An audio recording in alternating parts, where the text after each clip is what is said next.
Alright, family, welcome to another AEW Dynamite official review. We're going to be talking about everything that happened on this show. So, welcome and stick with us because we're going to be telling you that this show was not good at all. Sparkles, like Jean Paul will say, just of little things that we kind of saw that it was good, but aside of all of that, it was not a great AEW Dynamite. And it's kind of surprising because they were actually going on the rise, but now one more time they dip a little bit. Paul. Yeah, I mean, it's one of those things where, so many of their big stars and these big signees, last week, the Hardy brothers wrestled for the first time, or Hardy boys wrestled for the first time. And, it felt like nothing. It wasn't safe for a pay-per-view. It wasn't built anything big, and nothing feels special on these shows. And that's unfortunate. I mean, even guys like Bryan Danielson, we saw him in Regal later on. Did they feel special? Not really. We saw Jeff Hardy. He swanton through two tables. No, it wasn't what we were actually expecting. So, we're going to hear everything that happened on this show from us. So stay around. And we're going to start, like you said, with this show that opens up with a guy that we haven't seen since AEW Revolution. This is CM Punk. He went against Dax Hardwood. And they had actually a really, really great match. It was back and forth. I liked Dax on many points of the match, many instances. He had a chance to win. Actually, I thought that he might have, but I'm like, no, CM Punk is not going to be pinned on national TV or free TV. But aside of that, I still don't know why they had the match. But I guess Punk needed a win. He needed to have a match, and that's what happened. Yeah, I mean, and then the one point at this match, that the main thing that's set up later is you saw the Gun Club. They were in the crowd. They were kind of heckling Dax. He got distracted by them, which allowed CM Punk. He came back on offense. And good stuff here. He did the sharpshooter, but eventually, Punk, he got his submission, and then, he got the tap out. So he got the victory there.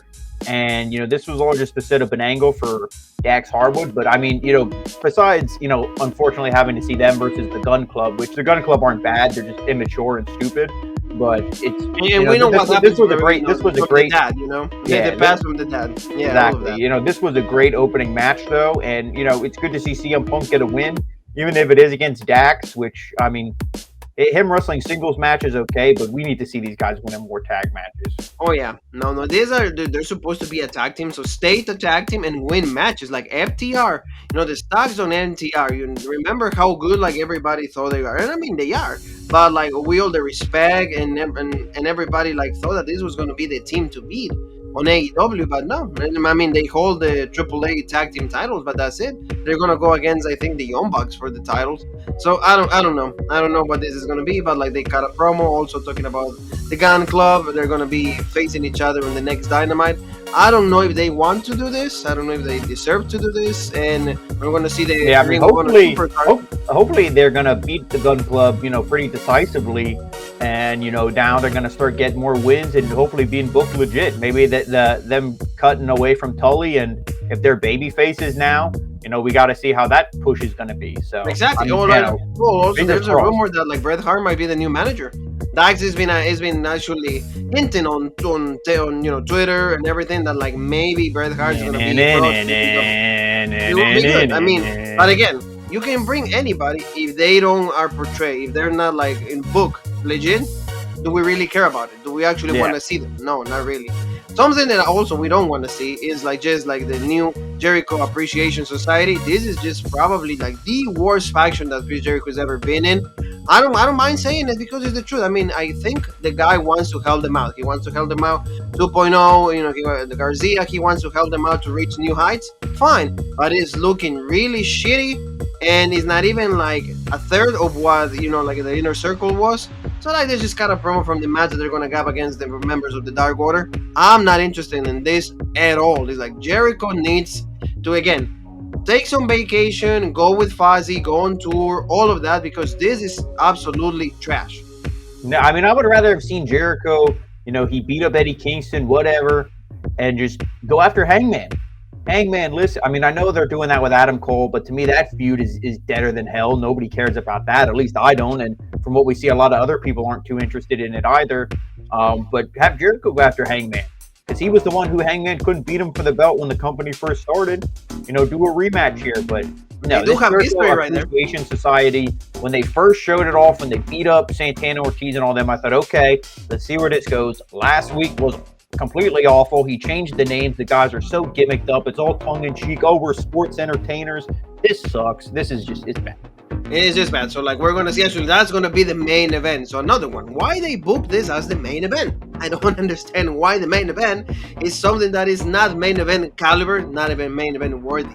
No, especially when those fans got to sit there for another 2 hours and then for Rampage and everything. Exactly. Oh, and Rampage is so good, right? It doesn't even break 400,000. That tells it all. So let's talk about, there was another, like Paul always says, it's like, what do we do in this show? Oh, so everybody gets featured. Well, let's put like 8-man tags. So we got to see here like Private Party, the Butcher and the Blade going against the use of the Hardy Boys, and of course Sting and Darby Allin. Do we really care about this? No, they always manage to make Sting look absolutely out of this world. Guy, 62 years old, yet he's like better than everybody in that roster.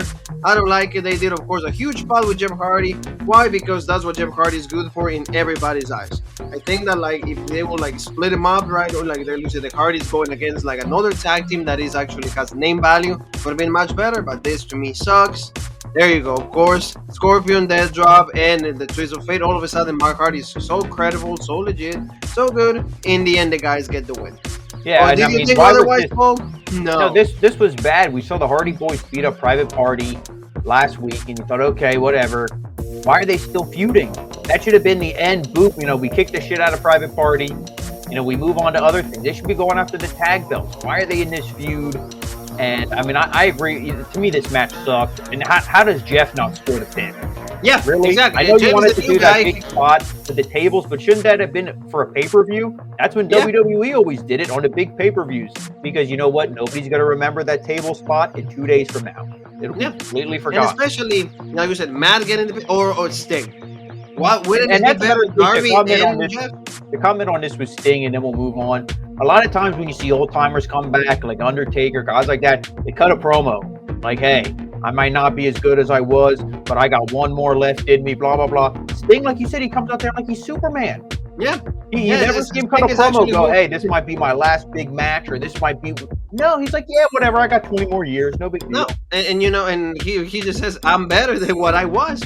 You know what I mean? That's kind of like the vibe we get, because he just put like buries everybody. No, thank you. I don't, and at least Taker knew when to say it's done. Sting doesn't know when to say it's done. So sorry, there you go, Sting, for you. Let's go to like another one that was quick. Varsity Blondes. We got to see them going against Bryan Danielson and also Jon Moxley. Did you think otherwise? That's the kind of thing that like these TV shows don't do. It's give me a little bit of intrigue just because I'm thinking that I'm gonna see maybe like an upset. Of course not. We're not gonna see that. Jon Moxley and then Bryan Danielson, they just took care of these guys really quickly. Long gone are the days of Brian Pillman, kind of getting a push with MJF. There you go. Submission call for Garrison. The one thing I'll say is that at least it wasn't Pillman Jr. that got. Normally we see him, eating the pin or tapping out or whatever. At least it was Garrison here who was the one who submitted. But I mean, no, I don't care about this. I mean, they win. Moxley cuts the same promo he always does. If you're going to get in our way, we're going to tear you in half. We're going to kick your ass. We're going to run right through you. We're going to demolish you. I mean, I get the people in the AEW world, they love Moxley and they love his promos. And I say I like him too. Some like the one when he came back from rehab, that one was pretty good. Yeah, that was good. Some of them, no, they're the same thing every time. Let Regal do the talking. Isn't that why he's there? Yeah. And also, like, aren't the tag champions are like babyface? So, like, are these guys heel? Either going to take those titles? I mean, to me, they should be heel because Danielson was the best heel in the company next to MJF, and then they put him in this bullshit tag team. Regal, as much as the people love him from NXT and everything, his best work as a worker is a heel. And Moxley can be a heel because he says he's going to kill everybody and rip them in half and drink their blood and everything else. When he first in the Shield, when he was like the United States champion for like a year or so. So I don't care about this either because again, it doesn't make, and like you said, like Danielson was better as the heel. He was doing his own thing. There was no reason why, because again, there's too many guys to book.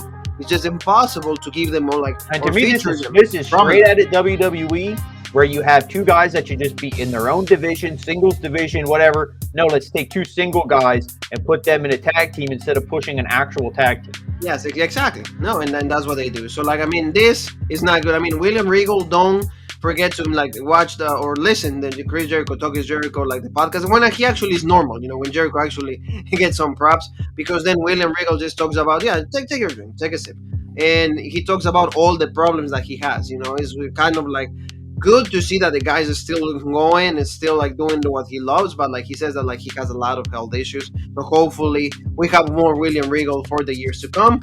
This was good actually. This is probably, see, we had to wait probably like almost to an hour of like the show for like to see MJF cutting a promo and it's kind of like saying why he did what we said that he was going to do, is screw Wardlow out of like the TNT Championship match. He says, you have a contract with me, bro, not with AEW. The good thing, because of me, your mama and you have like, good house, enjoy life. You're not a bum anymore. So MJF going to get really, really good. It's like, oh, I'm gonna piss on your grave, something like that. It was really, really good. And he also said that like CM Punk and him will go another time, another match on another time. Maybe they're gonna revisit the feud later on. But this was just really good. And Wardlow comes out also like he wanted to go against MJF. So we have the feud going on right now. This is gonna be great. Yeah, I like his MJF is so good. He's the greatest heel in his company. Just at least on the mic. I mean, nobody's better than him when it comes to that. Oh, yeah. Because he knows what to say right to get underneath people's skin. He's always so good at insulting the crowd, everything. He knows the little digs, to get at Wardlow. These guys have chemistry, been working together how long now? And, I mean, yeah, he screwed Wardlow. I think that was only in a singles match, Wardlow's second loss. He lost to Cody in the steel cage, and then, he lost here, I believe. Yes. I believe he lost last week, Scorpio Sky. And, he paid Dan Lambert and all them, or Dan Lambert paid him. There's some kind of interference bullshit, everything going on. And, we knew this was coming. And, it's good, but, MJF, I would say he has to lose here, though. Wardlow's got to get the win. And MJF is a guy with his mouth and the way he talks, even if he loses here now 2 big matches, CM Punk now followed by Wardlow, he's still fun. That doesn't hurt him at all. He's still good, I think. I think it will be good. And like you said, like the interaction between the two, the history, and finally the big breakup. It's like, hey, you chose to like help CM Punk. You caused me the biggest match of my life. That's what he said. You caused me. Now I did the same for you. And also you have a contract with me, buddy. It's not AEW, it's me. And I'm never gonna he said, you signed a contract with the devil. There you go. Really cool stuff. I love this. This is great. Also, a match that on paper was really good. It was this Jay Lethal going against Adam Cole. And, Jay Lethal is a great wrestler, but can he have a feud? Can he have a story going on here? No. Yeah, and can we see him get a win? They signed him. Oh, and the crowd popped. Oh, Black Machismo, Jay Lethal. Oh, my God, he's so great. We love him. And those are all things that nothing was said that was false there.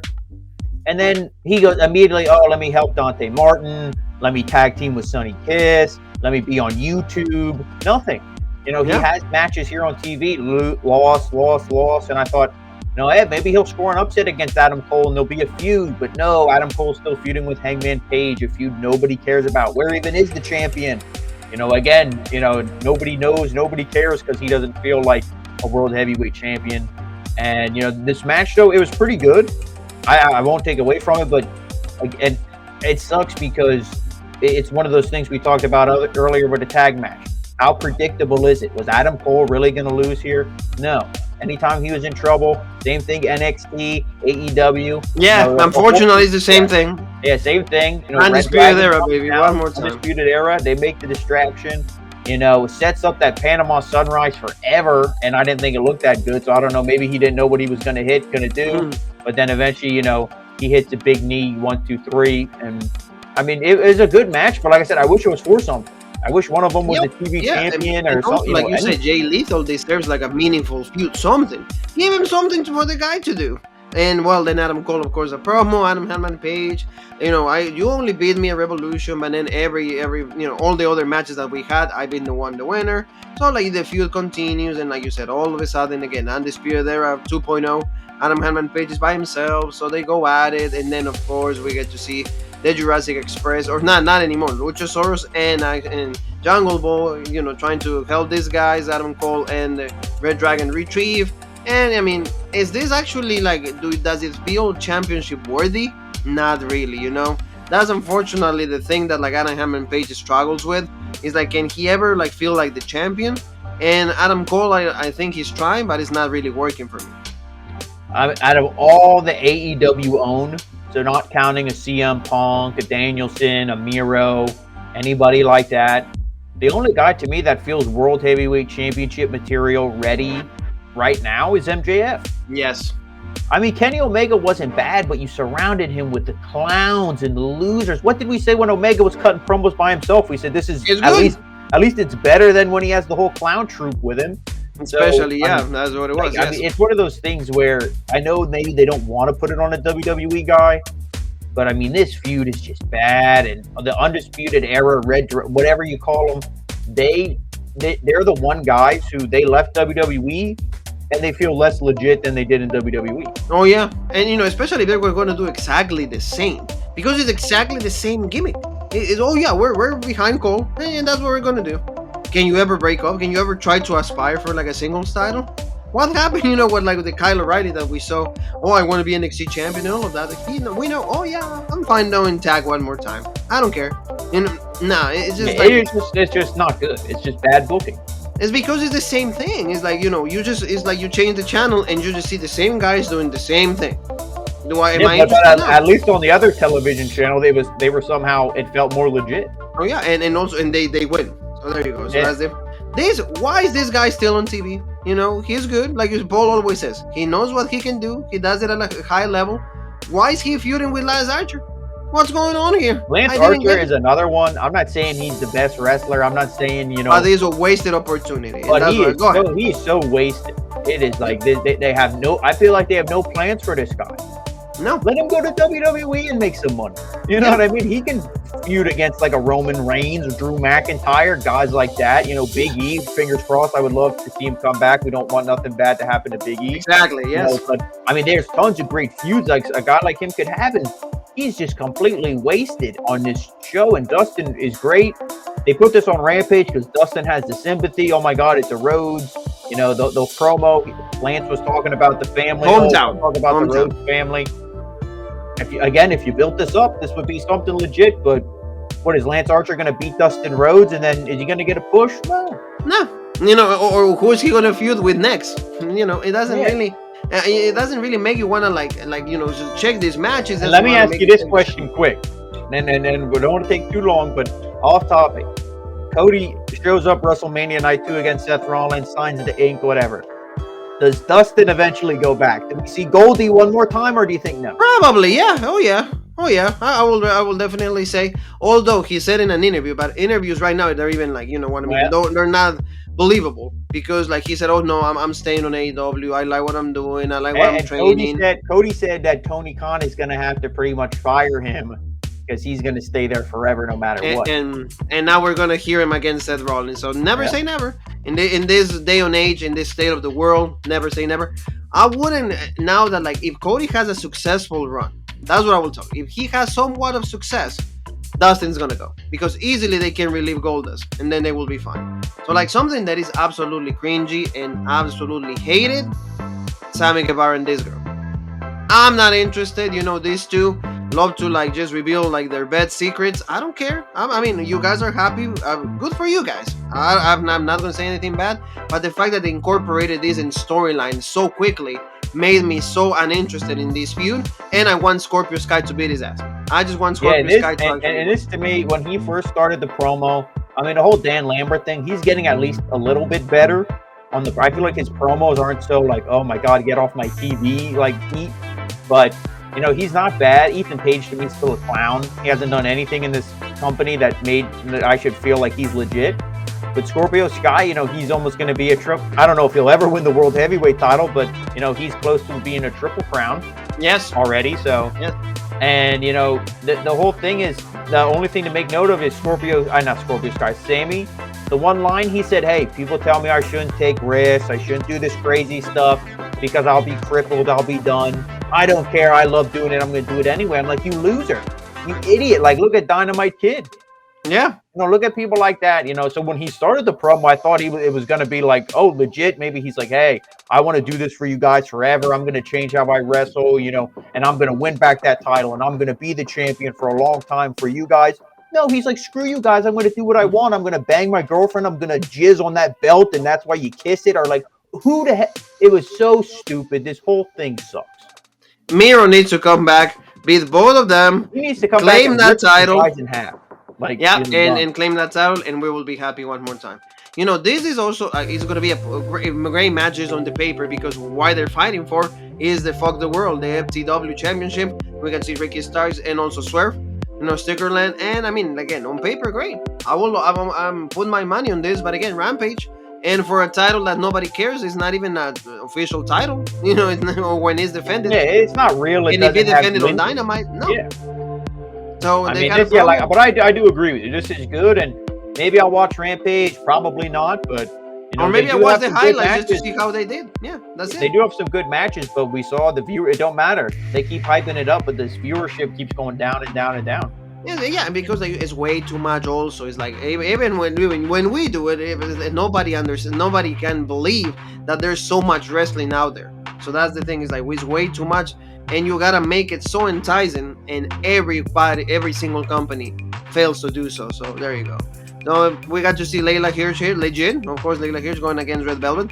Good match. I mean, for what they both can do. I mean, Layla has a lot of future for me. Red Velvet is not my favorite, but she's actually decent. She's not that bad. But I'm always will be rooting for Layla. She has the fact that she's short, but despite of that, she always puts good matches. She used a weapon, I believe, to beat her. Yeah, part of the turnbuckle. Yeah, and then of course it was like, okay, nobody can have heat, nobody can have nothing.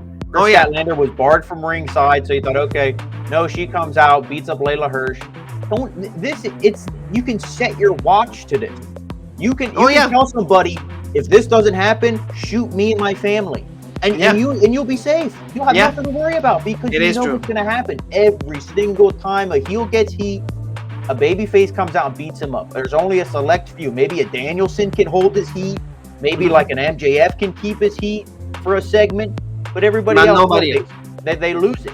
And you thought, Layla Hiersch, okay, she cheated. She's going to get a win. We'll see the rematch that nobody cares about. But no, because they've been feuding for a long time. Also, it's like, why the hell? It's like, can they do something else? No. And Statlander, I mean, she's trying. At least she's no longer with the best friend, so that's good for her. They needed that. Statlander needs to just be on her own, try to see what she can do by herself. So this was at least a little better. So that's all I can tell you on that. We're going to see Nyla Rose also on Rampage. We're going to talk about Nyla Rose in just a second. And also we're going to see Hook and QT Marshall. This is just that's the reason that nobody watches the show. It just sucks. It's like level B show. It's just, QT Marshall is one of those guys, let's say somebody invites you to a party. Oh, yeah, man, who's going to be there? Oh, Joey. Oh, yeah, and John. QT. Oh, okay, yeah. QT's going to be there as well. Oh, no, dude, I think I got something. Something else just happened. It just sucks the charisma, the energy. I don't know maybe he's a nice guy behind the scenes. Maybe he's great, but man, when I see him on TV, it's like, can I change the channel? It's because, again, they destroy him, because remember when he was actually babyface and kind of helping out Cody. I mean, the wrestling ability of QT Marshall is great, but then the factory and all of that stuff, completely. If him and Dustin would still be a tag team and they would have kept getting wins and had a couple pushes, maybe I would be okay. But no, he's just awful. It's just bad, like we said. Also, we're going to see Darby Allin against El Idolo. Do we care? No. This is, again, all these guys could be the main event players. No, because you don't book them like that. You don't make me think they are. Well, then that's the result. And we already talked about this, so this is just bad for both teams. I don't care. Thunder Rosa. She won a great match. I don't know what you just give me your thoughts quickly, Paul, about that. Steel cage match, really cool. The thumbtacks were real, because everybody criticizing or saying that they were not real. Yes, they were. So we have a brand new AEW Women's Champion. This was just great. But all of a sudden, Becky comes out. And I'm like, Nyla Rose is gonna attack. Yeah. And again, the reign of Thunder Rosa started with the wrong foot. In seconds, you already destroyed Thunder Rosa. This is just, it's bad because, again, when a heel should have their heat and should have that moment, they don't get it. When a babyface should be able to come out, cut a promo, can stand tall and end the segment. They don't. They don't get. I mean, I wasn't a big fan of the match itself. I mean, they already did a violent, bloody match. We saw it again. You know, I mean, props to them for putting their body through it, but did they really need to? You know, no, I don't really think they did. They could have just had another wrestling match, maybe even did an Iron Man match. You know, did a 60-minute whatever. She goes to cut this promo, then you see Vicky Guerrero come out the same shit. Excuse me. She tries to get 2 words in. Oh, she's like, oh, you're an illegal citizen. She's like, no, I'm not. I got my citizenship here. Boom, attack, and it just sucks. Yeah. Again, it sucks. You know, you didn't have anybody else. We got Jade Cargill also, like she was also as a challenge, or like, and she doesn't even know what Thunder Rosa was. That was at least a little bit. Jade Cargill actually right now, you know, maybe the doctor's gonna take a few, you know, maybe a few weeks, maybe a break. That's fine because Jade could be like the biggest heel right now, and she's fine. You know, Jade is actually way more believable than Baker, and I'm not saying that because of Britt or whatever, but you know, just look at the Jade Cargill. And she's actually embracing that heel persona. Oh yeah, that's good. And she might have Sterling out there to help a little bit, but yeah. But I mean, she doesn't come out there with 3, you know, 2-3 people like Britt Baker does. Exactly. You know, and then, you know, he just like maybe finishes 1 or 2 sentences. That's it. So I like more like the duo than, you know, Reba and also Jamie Hayter, just because Jamie, great wrestler, but really, can you have like maybe she should be the one feuding, you know, against Thunder Rosa. Exactly. That will be better, you know, because hey, it's a heel babyface. Easy and a good first feud for Thunder Rosa to consolidate, you know, to just be solidified as, you know, the AEW Women's Champion.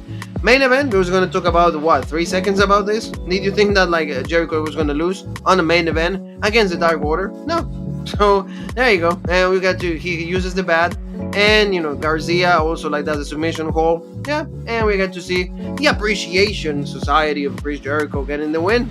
This, again, I will keep saying it, this is probably the worst faction that he's ever been in. I mean, he wants to help out, is not convincing at all.